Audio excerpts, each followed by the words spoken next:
Hello, it's Rebecca Happy here today, and we're going to be speaking with Ori Bengal, artist, nomad, discoverer, inventor, and someone who's in pursuit of his passion as a lifetime journey. And so he's in the process of running a Kickstarter campaign for his next leg of the journey to create three-dimensional art. And so welcome to us today. For joining us, Ori. Hey, happy to be here. I'm really happy to have you.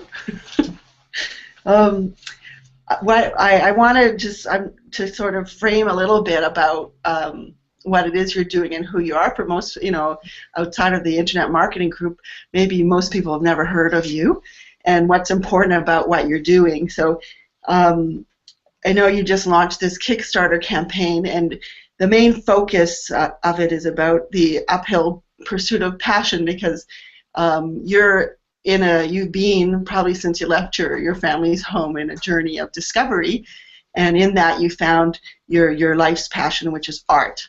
So do you want to just sort of give us the shortened version of sort of how you got there? Yeah, well, okay.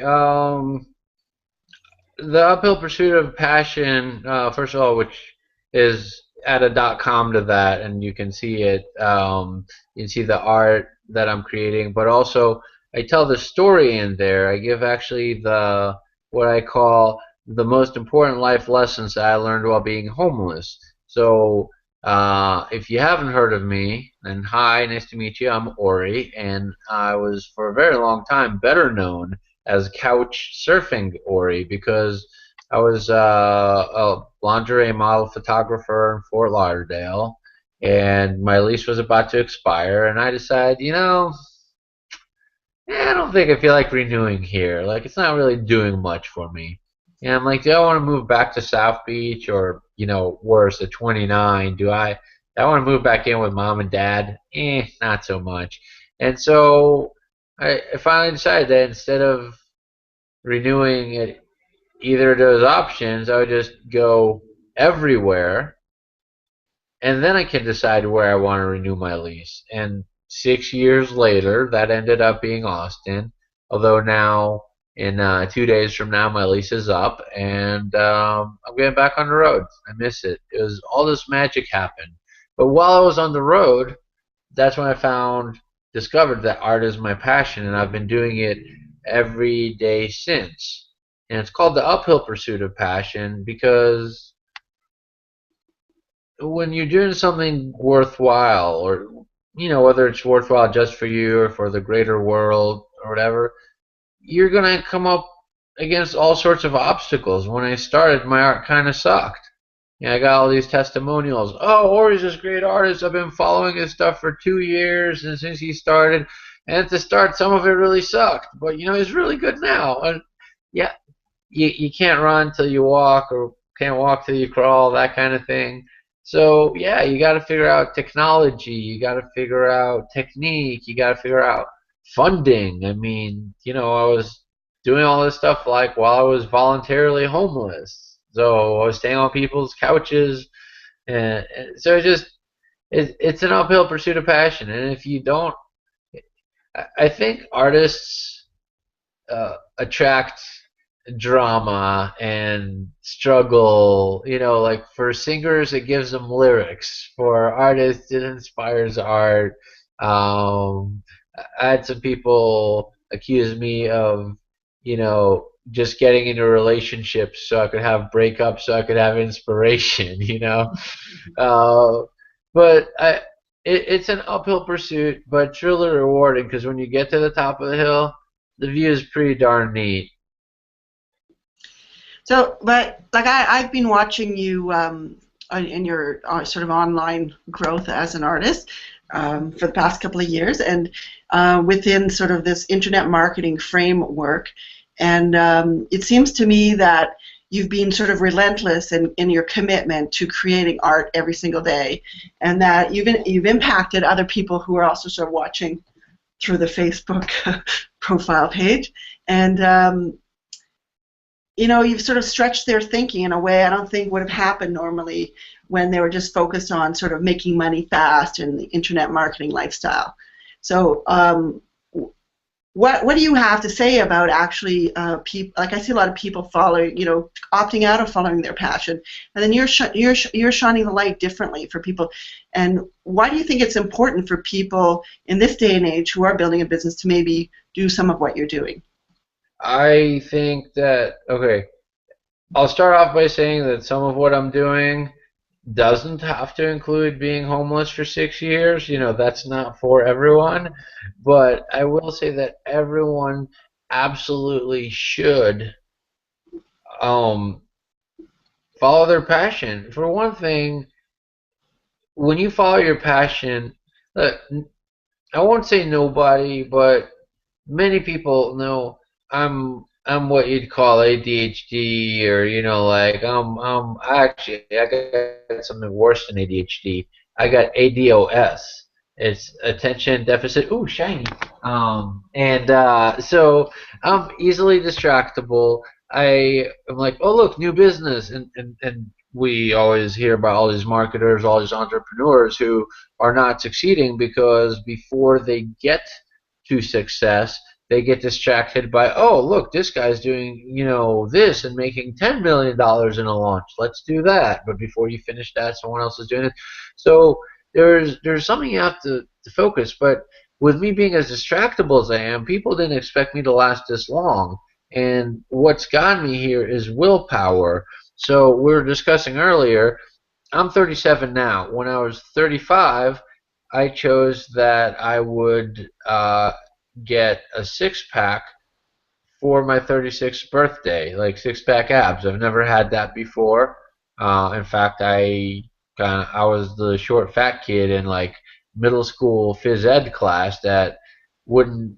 I'd wait until everyone left the locker room so I could take my shirt off and then change into my gym shirt and then join the class. So I'd always be late because I was embarrassed. I was like pudgy and stuff.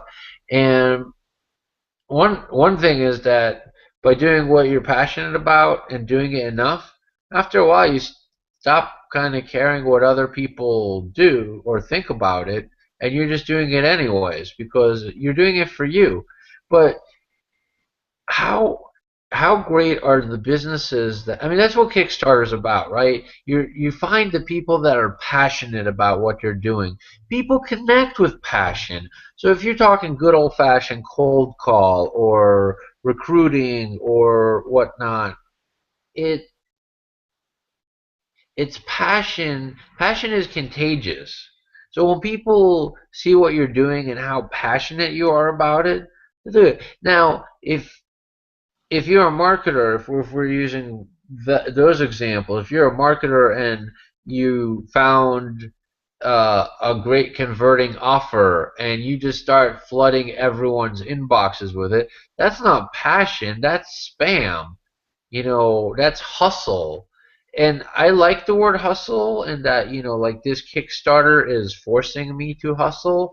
Like I got the constant reminder that I'm racing against the clock, and I've already raised like 7,800, but I still need another $12,000, which is a lot of money. So that means I need to reach out to more people. But when I reach out to them, I convey it with passion.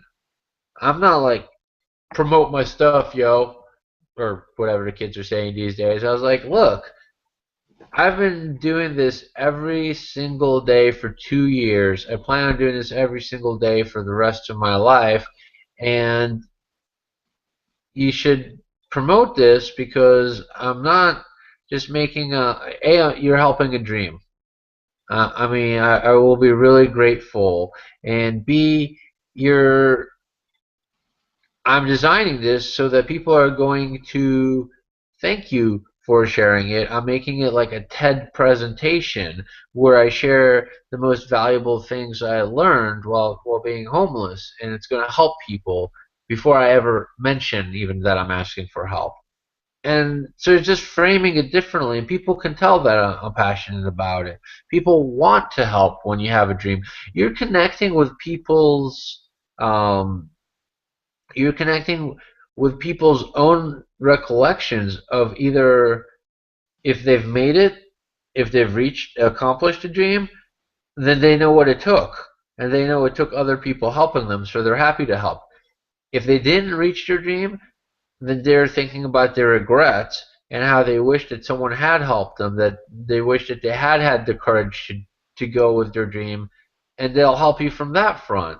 So basically, on either side of the aisle, people will help you. Now, as far as doing what I'm doing, as far as doing something daily, you've seen my work. It's gotten a lot better. I've gotten a lot more control and mastery of the tools that I use. Not to mention, I've had a lot more time to explore new tools that I wasn't using because I'm doing it so much. I started mentioning my six-pack ab goal. Well, to do that, I had half a year basically, and I was being very disciplined with my diet and with my exercise, as being very regimented. And that too inspired a bunch of people. But I was just focusing on that goal. And the second I reached it, I woke up on my 36th birthday, lifted my shirt, got my phone out, let's take a picture, let's see if I got a six pack. Yeah, close enough. I mean, it wasn't like rock hard abs, but you could definitely see all six abs. And so I call up my friends. Here, I got a prop. Hey, come over. Yeah, 6 o'clock. We're gonna go for some margaritas and birthday cake and fried food, and like that's what we did. And then I'm like, well, I reached my goal. I I reached my goal, and I should celebrate. I've earned like a couple of days break. I don't need to go to the gym. I can eat something fried or whatever. I can eat carbs, and you know what? A couple of days became a couple of weeks, became a couple of months, and now it's actually a couple of years. And I look down like, oh, it's. I was also more productive. I was healthier. I got more stuff done when I was doing that. So because I stopped and then never fully went back to the way it was, that's what I remember that. That's like a painful lesson, and that's why I refuse. No matter what happens, I'm going to make that painting of the day or the sculpture of the day, or I'm going to create a work of art every single day because I don't want to stop and have that be a couple of days, which turns into a couple of weeks. Like I'm going to create art no matter what. Well, would you not say then that that was the difference between, say, a goal and a passion? And that was a goal. It was like a personal challenge that you wanted to.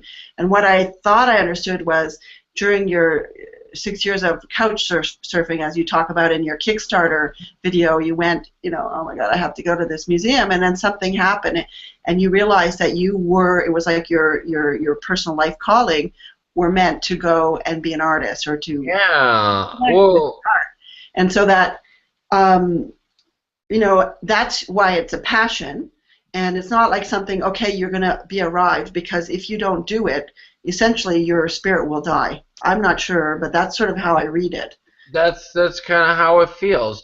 So you're absolutely right.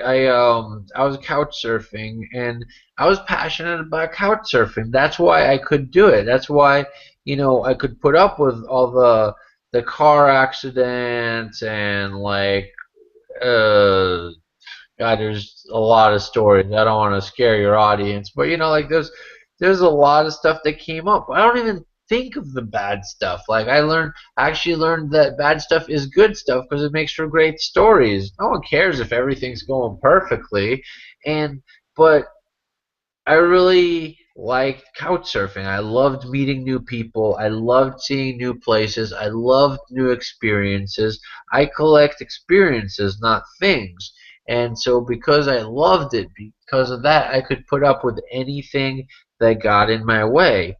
And if you're not passionate about what you're doing, if you're just doing another Me Too product or service, or if you're just doing something like that, you're not going to last. You're going to get chewed up and spit out. I mean, like doing a Kickstarter, yeah, maybe you're trying to raise $1,000 and anyone can do that. That's not that difficult. I'm trying to raise 20 grand in a month. I mean, for some people, I mean, yeah, we know some of these marketers, they can send out one mailing and poof, here's $1 million, right? But my credibility, like my reputation was I made a website called Make WordPress Easy. It teaches people how to make websites. it's not what I was passionate about. And so working on that all the time, that chews up my soul. But working on art every day, oh man, I can do that no problem. I don't even need caffeine. Like that's a realization I had recently. I thought I had a major focus problem because I was having such a hard time getting some of my business things done. And my best friend Kate Buck Jr., she's like, "You don't have a focus problem." I'm like, "Well, how can you say that?" I'm like, "I just took this pill, this pill, this pill, enough caffeine to like kill a herd of elephants, and I'm still can't sit down and do this." She's like, "You don't have a focus problem." I'm like, "How can you say that? I don't get it." She's like, "Okay, really?" Every single day, no matter what, every single day you sit down and you create art. I've seen you go 4 hours, 8 hours, 20 hours in a row without taking breaks, without anything. Doesn't sound like a focus problem. I was like, oh, I was just working on the wrong things. Yeah, I can do them.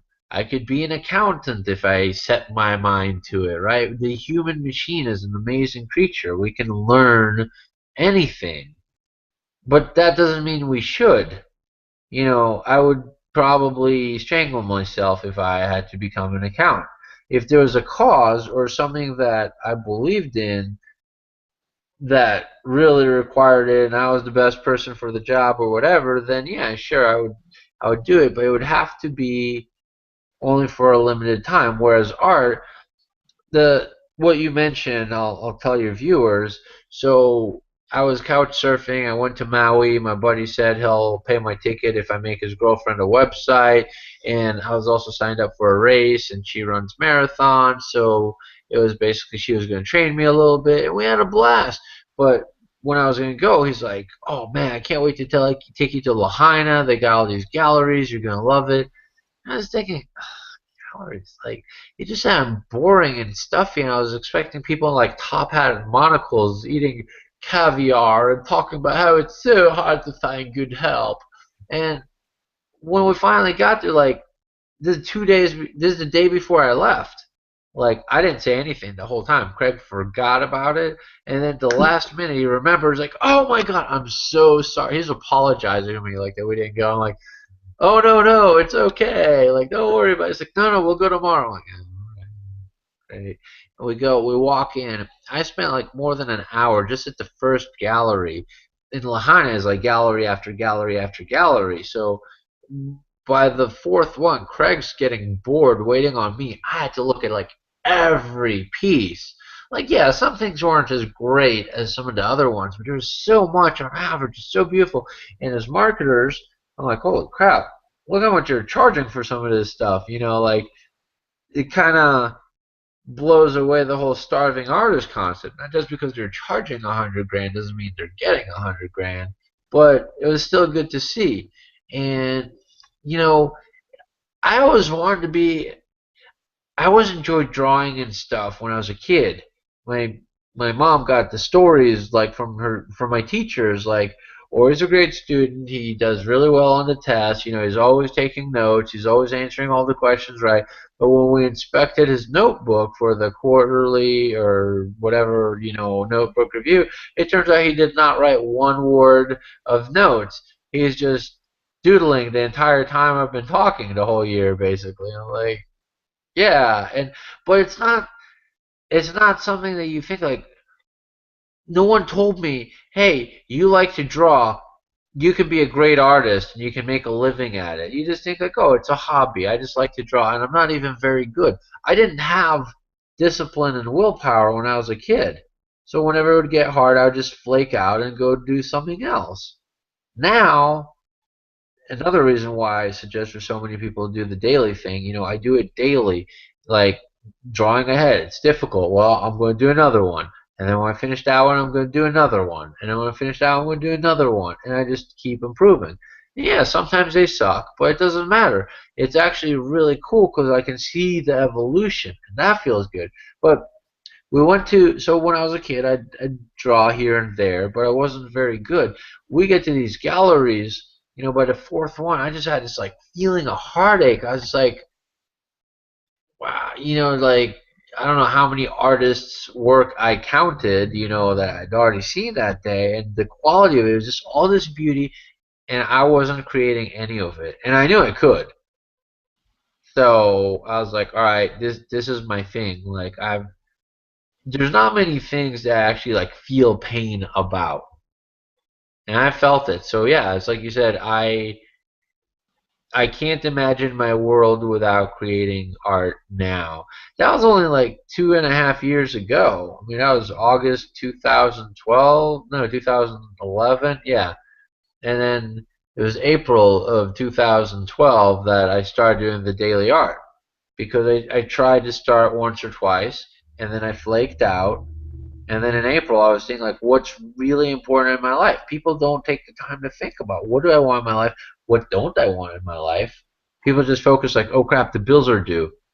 And yeah, those will wake you up and make you focus on stuff. But if that's all you're focusing on instead of, like, what do I want in my life, then you can't pay the bills by doing the things that you want in your life.